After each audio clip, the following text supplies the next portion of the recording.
بسم اللہ الرحمن الرحیم۔ کلمہ طیبہ ایمان۔ سبق نمبر 5۔ پرانی آیت احادیث۔ حضرت سفیان بن عبداللہ ثقفی رضی اللہ عنہ فرماتے ہیں کہ میں نے عرض کیا، اے اللہ کے رسول صلی اللہ علیہ وسلم، مجھے اسلام کی کوئی ایسی آزمیں بتا دیجیے کہ آپ کے بتانے کے بعد پھر اس سلسلے میں مجھے کسی دوسرے سے پوچھنے کی ضرورت باقی نہ رہے۔ آپ صلی اللہ علیہ وسلم نے ارشاد فرمایا، تم یہ کہو کہ میں اللہ پر ایمان لایا، پھر اس بات پر قائم رہو۔ مسلم۔ فائدہ، یعنی پہلے تو دل سے اللہ تعالیٰ کی ذات و صفات پر ایمان لاؤ، پھر اللہ تعالیٰ اور اس کے رسول صلی اللہ علیہ وسلم کے احکامات پر عمل کرو، اور یہ ایمان و عمل وقتی نہ ہو بلکہ پختگی کے ساتھ اس پر قائم رہو۔ مظاہر حق۔ حضرت عبداللہ بن عمر بن عاص رضی اللہ عنہما سے روایت ہے کہ رسول اللہ صلی اللہ علیہ وسلم نے ارشاد فرمایا، ایمان تمہارے دلوں میں اس طرح پرانا اور کمزور ہو جاتا ہے کہ جس طرح کپڑا پرانا ہو جاتا ہے، لہٰذا اللہ تعالیٰ سے دعا کیا کرو کہ وہ ایمان کو تمہارے دلوں میں تازہ رکھے۔ حضرت ابو ہریرہ رضی اللہ عنہ سے روایت ہے کہ رسول اللہ صلی اللہ علیہ وسلم نے ارشاد فرمایا، اللہ تعالیٰ نے میری امت کے ان وسوسوں کو معاف فرما دیا ہے جو ایمان و یقین کے خلاف یا گناہ کے بارے میں ان کے دلوں میں غیر اختیار کے آئے، جب تک کہ وہ ان وسوسوں کے مطابق عمل نہ کر لے یا ان کو زبان پر نہ لائے۔ بخاری۔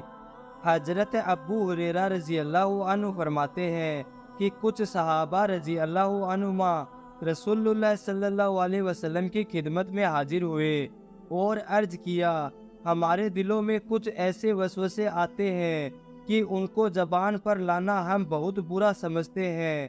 رسول اللہ صلی اللہ علیہ وسلم نے معلوم کیا، کیا واقعی تم ان خیالات کو زبان پر لانا برا سمجھتے ہو؟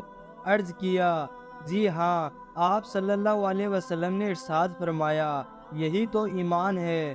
مسلم۔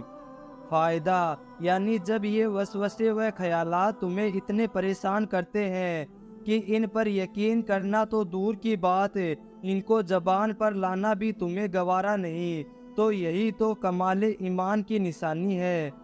حضرت ابو ہریرہ رضی اللہ عنہ نبی کریم صلی اللہ علیہ وسلم کا ارشاد نقل فرماتے ہیں، لا الہ الا اللہ کی گواہی کثرت سے دیتے رہا کرو، اس سے پہلے کہ ایسا وقت آئے کہ تم اس کلمے کو موت یا بیماری وغیرہ کی وجہ سے نہ کہہ سکو۔ حضرت عثمان رضی اللہ عنہ سے روایت ہے کہ نبی کریم صلی اللہ علیہ وسلم نے ارشاد فرمایا، جس آدمی کی موت اس حال میں آئے کہ وہ یقین کے ساتھ جانتا ہو کہ اللہ تعالیٰ کے سوا کوئی معبود نہیں، وہ جنت میں داخل ہوگا۔ مسلم۔ حضرت علی رضی اللہ عنہ سے نبی کریم صلی اللہ علیہ وسلم کا ارشاد منقول ہے کہ اللہ تعالیٰ ارشاد فرماتے ہیں، میں ہی اللہ ہوں، میرے سوا کوئی معبود نہیں۔ جس نے میری توحید کا اقرار کیا وہ میرے قلعے میں داخل ہوا، اور جو میرے قلعے میں داخل ہوا وہ میرے عذاب سے محفوظ ہوا۔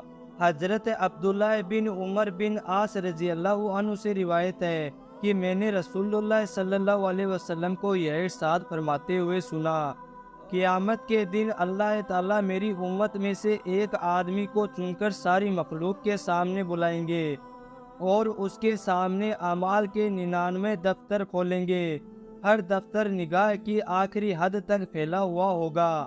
اس کے بعد اس سے سوال کیا جائے گا کہ ان اعمال ناموں میں سے تو کسی چیز کا انکار کرتا ہے؟ کیا میرے ان فرشتوں نے جو اعمال لکھنے پر مقرر کیے تھے تجھ پر کچھ ظلم کیا ہے کہ کوئی گناہ بنا کیے ہوئے لکھ دیا ہو یا کرنے سے زیادہ لکھ دیا ہو؟ وہ کہے گا، نہیں، نہ انکار کی گنجائش ہے، نہ فرشتوں نے ظلم کیا۔